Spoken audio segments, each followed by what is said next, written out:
Hey guys, if you still like us after listening to this podcast, do us a favor and share this with a friend of yours or a family member. Maybe not your mom or dad, but somebody who you think will still like us after listening to it. Also, it'd be great if you can give us a like on Facebook or write a nice comment about us on iTunes so more people can share the love and conquer their shame. Okay, so this is a nightmare I may not be ready to live through. I started getting crushes on boys. Real embarrassed about this. My mouth gets the best of me pretty much all the time. Okay, I'm just like, all right. There we go. Hey guys, welcome back to the We Still Like You podcast. For those of you who are new with us, We Still Like You is a shame-based storytelling show based out of Chicago, Illinois. Hey, everybody!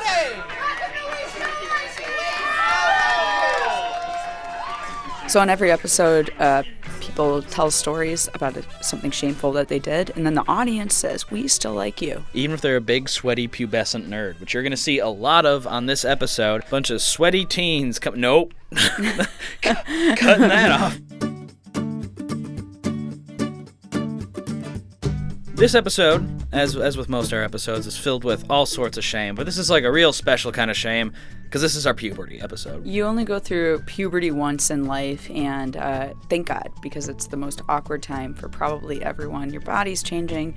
Yeah. Oh, man. If I kept growing at that rate, I'd be like 9 feet tall by now.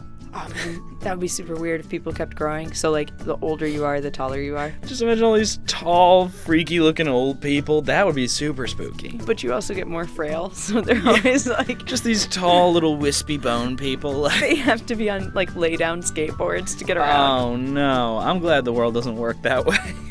Funerals would be super silly. It's like a bunch of normal cars and then, like, a triple-length hearse.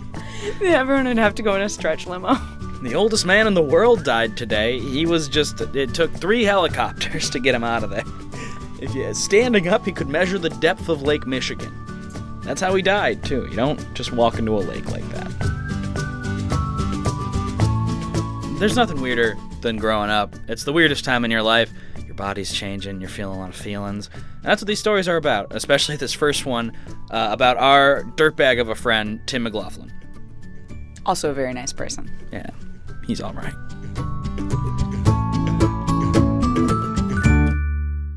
I've been best friends with my best friend since 3rd grade, and he has 3 sisters, and his hottest sister lived in the room right across from my room.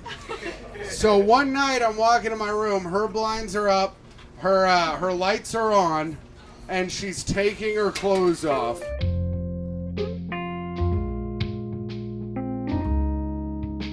So immediately, boom, throw my lights off, bang, get down. I level to the window so I can still see in. I whipped these pants off so fucking fast, you would have thought they were on fire. After I saw that happen, every night before I would go to bed, I would turn my lights on and for 2 hours, wait and see if she would ever change again in front of me. So one day, it was the middle of the day, she was changing. I was like, oh, she's changing. I'll leave my windows open and I'll also get naked.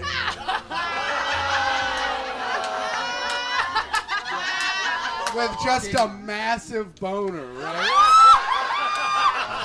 But like act like I had no idea she was also changing. So I'm waltzing around my room, like, looking at papers and stuff. Like I'm some kind of Wall Street pervert. Because my thought in my head was, oh, if she's naked and she sees me get naked, we're in too close of a proximity as naked people not to fuck, right? That makes sense when you're 16. You know now that still kind of makes sense. So like...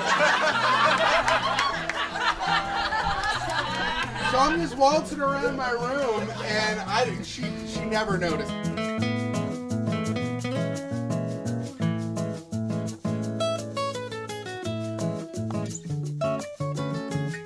So I tell someone about this. I tell one of my friends, I'm like, hey man, pretty cool thing watching this lady change next door. Because you know what? My friend's not progressive. So they were like, hey, that is neat. And because we were 16. When you're 16, seeing a naked lady, especially in like 2003, is like, because you can't, because the internet takes too long to see a naked lady.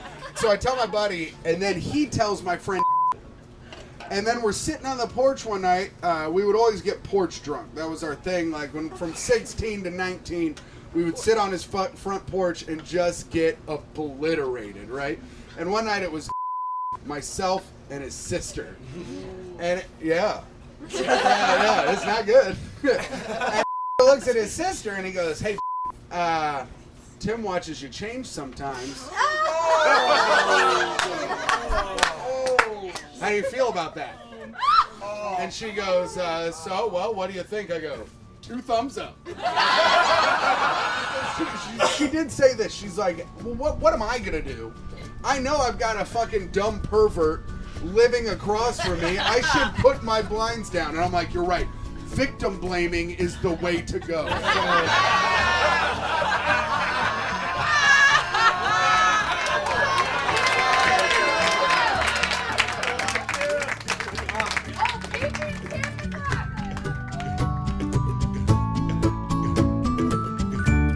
Me and this girl were studying at the Hinsdale Public Library, and she was just like, do you want to go in the bathroom and make out? And I was like, that sounds awesome. And so we did go in the bathroom and make out, and we made out for a little bit, and then we came out, and we were both like super flustered, pretty stoked about what went down. And then she shook my hand and then like pounded it. She went like for like a pound. No. And then she left the library. She walked out the other way and like went home, and all her stuff was in the library. So I had to take 2 backpacks home.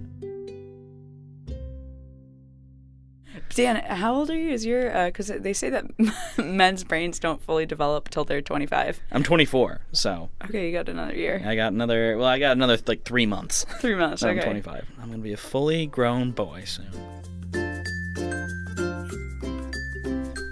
This next story comes to us from one of our favorite comics. You can see him in LA, Chicago, all over the place, or you can listen to his podcast, Wrestling with Depression, online. This next one is from Marty DeRosa. I was a little boy, probably about, maybe 10. And my jam was to take my pants off and take my underwear off and get a pillow and just grind the shit out of that pillow, right? It was a great time. But here's the thing. I started really looking at my penis, right? And just studying it as a young boy would do. And I'm not a smart kid at all. I'm not a smart adult. So I was under the impression that every man, or at that time boy's penis, was like a perfect mushroom. You know what I mean? And I thought I had eroded my penis from rubbing on the pillows, right? I was like, I'm gonna need another one because I'm burning through this one. Yeah. I need another.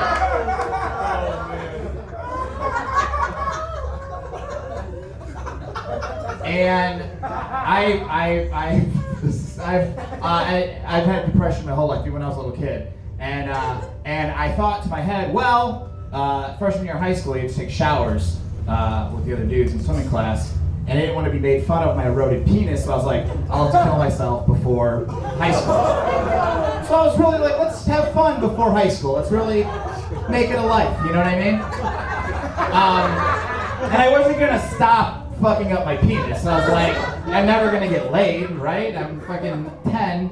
I'm gonna have to kill myself when I'm like 13, right? I'm never gonna fucking have sex, so let's just keep eroding our penis.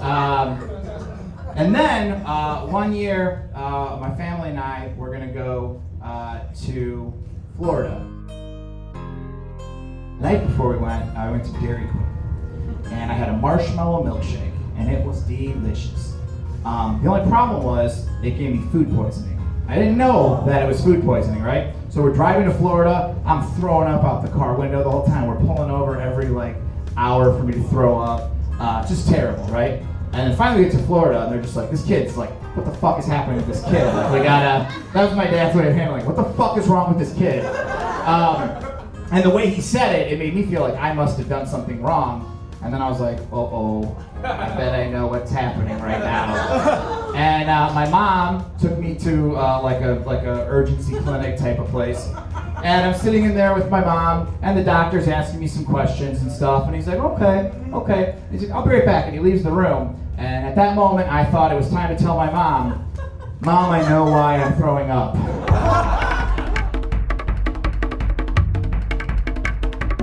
She goes, what? Why? What's going on?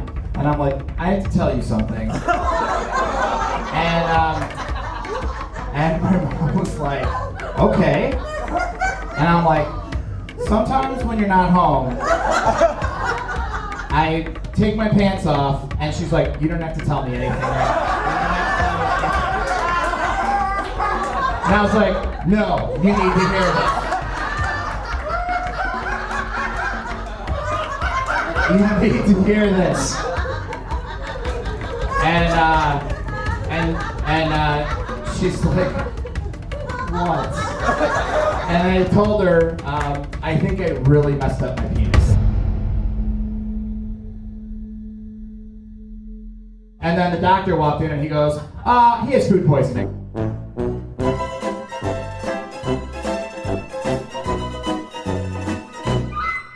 My mom and I just decided never to acknowledge this ever again for the rest of her life. My mom died. I hope there is heaven, so the first thing I see her with was, I'm like, what was with the penis thing when I told you about damaging my penis? She's like, oh man, I fucking couldn't handle that. I got cancer and died. I couldn't handle it. Okay. Okay.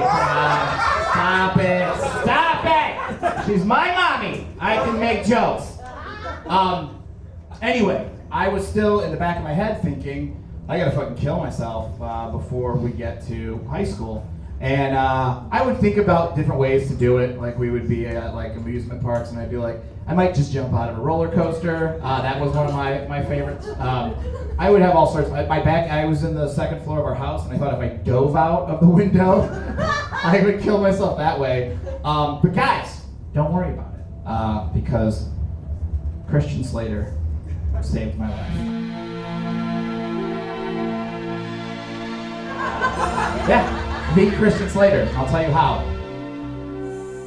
One day, my friend goes, hey man, we're gonna watch a movie called Pump Up the Volume. And I'm like, bring it the fuck on, right? And as soon as he put it in, the opening scene of Pump Up the Volume, there's music playing, he's like doing his radio show, and he has a wind-up toy of a penis going across the screen. And I just went, oh my god, rewind that!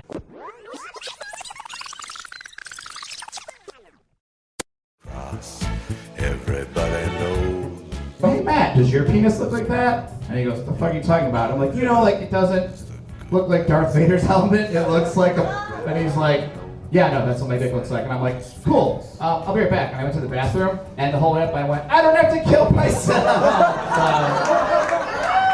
That's how Christian Slater saved my life. Everybody knows. Everybody knows. That's how it goes.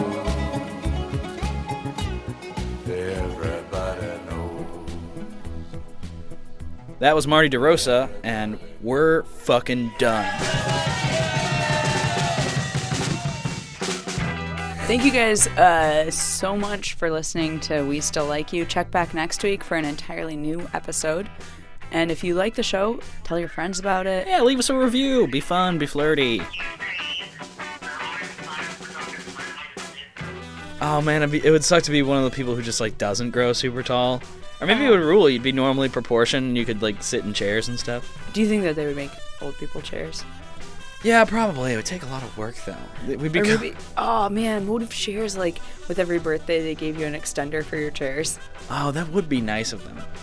Just to make it a little taller so your feet aren't just wumping around on the ground.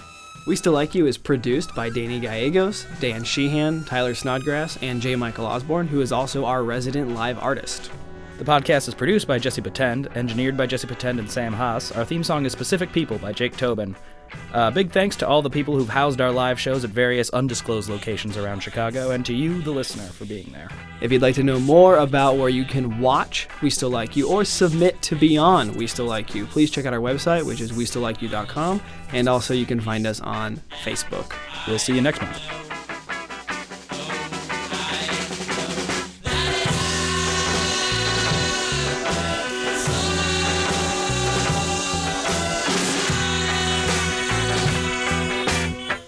Next time on We Still Like You. And these dudes were like, that drunk kid's awesome! But I was clearly underage and very wasted. And I just remember 2 German dudes came up to me and they were like, yeah, the Oompa Pa band is very sad that you are taking spotlight from them.